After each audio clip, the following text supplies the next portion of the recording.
Taj,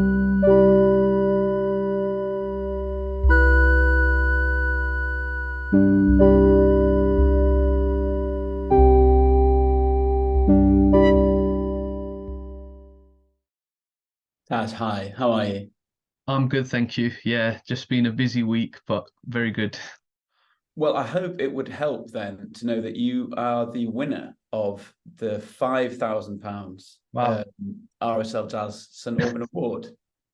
That's I'm actually shocked to be honest. I mean, oh no, I'm actually like shocked. I mean, that's my reaction and grateful, incredibly grateful. I didn't know what to expect today. I've had so much on this week, and I thought, okay, I've probably fluffed this already, but I'm going to give it my best shot. Not at all, not at all. I mean, we thought that the application I thought was really exciting. I Mm, think it's a fascinating project. yeah. Um, we among lots of good entries, actually, it was a real sort of Mm, banner year. Lots of strong entries. Um, and a couple of other winners as well. And we thought that it's just an urgent story that, and you just alluded to yourself, something that's a story that isn't documented, that isn't mm, told, and mm, just an alternative history to what's an important part of British history in its own right, but also so relevant today. And I mm. guess what we hoped was that the award and a bit of extra money would mean you've got the time to do that, as you say, that sort of all that reporting that needs to be done, but also find ways to reach a really wide audience with it. Go down unexpected routes where your reporting will Mm. take you, and get the time to write it so we can really reach that wide audience it deserves. Yeah, no, I think it's exactly that. I mean, the book advance wasn't massive, and I thought, I'm going to have to juggle this on the weekends alongside the full-time job, and I think that £5,000 would mean I can take, potentially 2 months off additionally, to really, put the effort in to travel across the country, visit the archives, do the interviews. And it is a real passion because, unfortunately last year I wanted to interview Avtar Singh Johal, who was the president of the Indian Workers Association, and his family was saying he's in really, really ill health, and unfortunately he passed away.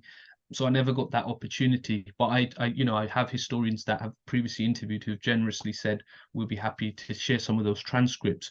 But I think, as you said, it's an urgency. I could have put this off until a few years later down the line, but I'm 25 years old. I'm quite young. I don't think I'm the most experienced. But I think there is an urgency to interview that older generation because it'd be a real tragedy if we lost their stories, which haven't been recorded anywhere. So that is the number one priority: is to record that history. And tell me something. I had a question. Mhm.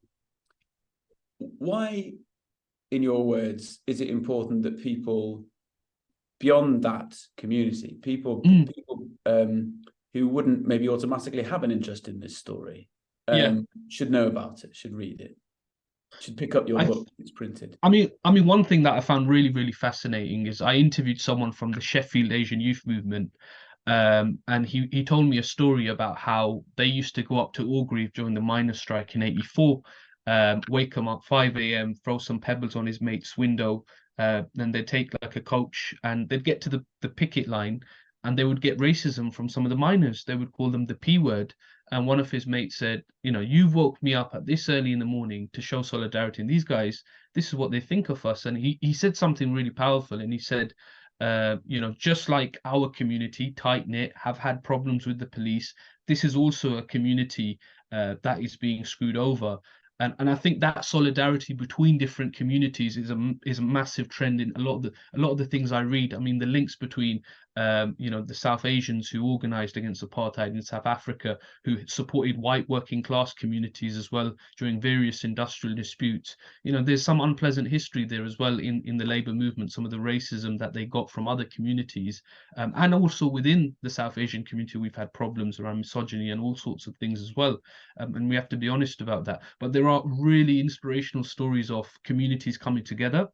And I think at a time like this, where we're increasingly becoming quite divided, I think the tendency around identity politics, for instance, where you kind of understand the world simply as very,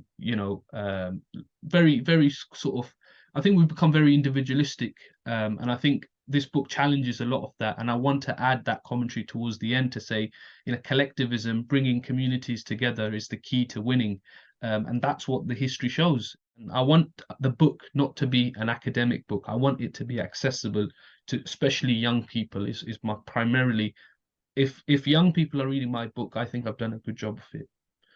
Well, I'm also very much looking forward to reading Come What May Way to Stay, and congratulations again, Taj. Thank you. No, I'm honored. I'm really, really grateful. Really, it means so much to me.